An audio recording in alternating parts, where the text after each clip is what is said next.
everybody, the Lawn Gnome is here. Well, whatever you're doing, keep it up.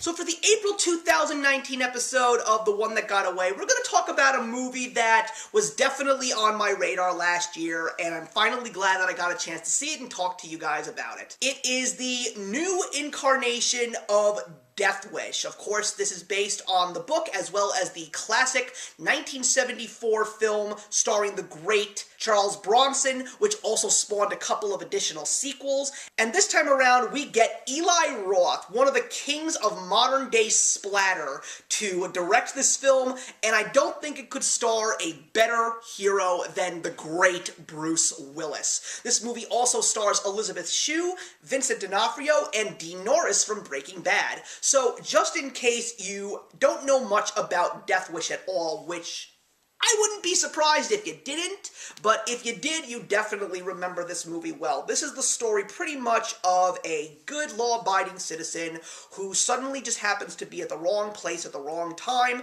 and his wife gets killed, and then he decides that because of the fact that there are all of these lawless people running all over New York City, he decides to take the law into his own hands and punish those who deserve to be brought to justice. And they're not going to get brought to justice because they're all going to be getting bullets in their heads. But anyway, we get a different spin this time around. It takes place in Chicago, which is kind of ironic if you know how the original Death Wish ends. And of course, I appreciated the fact that it takes place in Chicago because Chicago is now in the news a great deal, and it is a place where there is a lot of gun violence going on.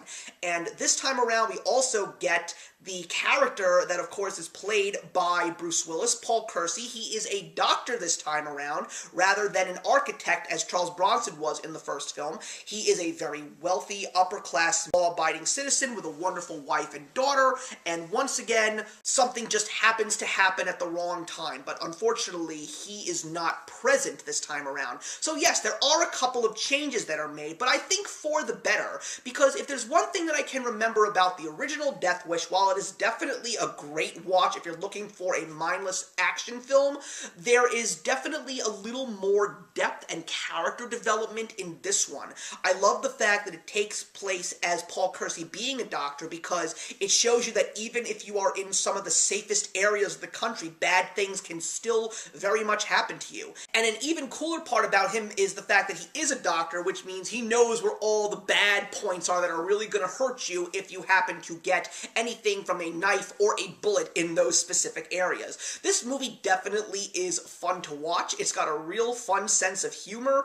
It's also very interesting to see the media take on this. It reminded me a great deal of Batman: The Dark Knight Returns, because while Batman is doing what he's doing, you definitely see the media. They don't know if he's right or if he's wrong. They also give him the persona of the Grim Reaper, which I'm pretty sure was not in the original film, and I just really appreciated that. And on top of all of that, you also get the classic Eli Roth take. You see the freshness, the intense blood splatter and gore. It's there for small portions of the film, but you don't really get a full-on, blown-in-your-face picture of that, but you still do get it nonetheless. It reminds you that Eli Roth is actually directing this film, but this movie is by no means one of the greatest films of all time. It's a fun film. It's one that I had a good time just turning off my brain and just watching some violence with a little bit more of a deeper plot, and I also really appreciated some of the character dynamics, the whole bond that he has with his brother, the whole bond that he has with his daughter,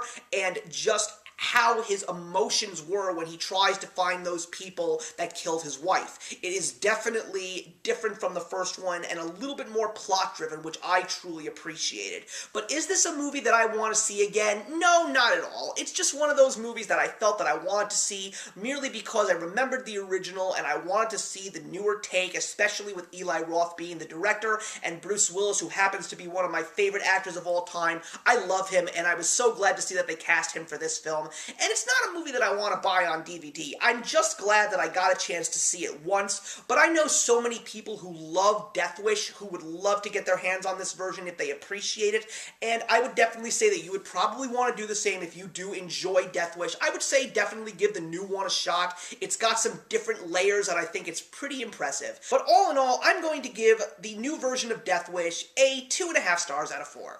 So thank you very much for watching, everybody. Please leave your comments in the box below, and let's discuss Death Wish, and I will see you in the next one. Hey, thank you so much for stopping by my channel today. If you're new here and want to see more of what my channel has to offer, please click on the link to my last video, or hit that subscribe button to be kept up to date with all of my uploads. Content of all sorts is posted here quite often, so trust me, you do not want to fall behind. I will see you in the comments, and actions speak louder than words.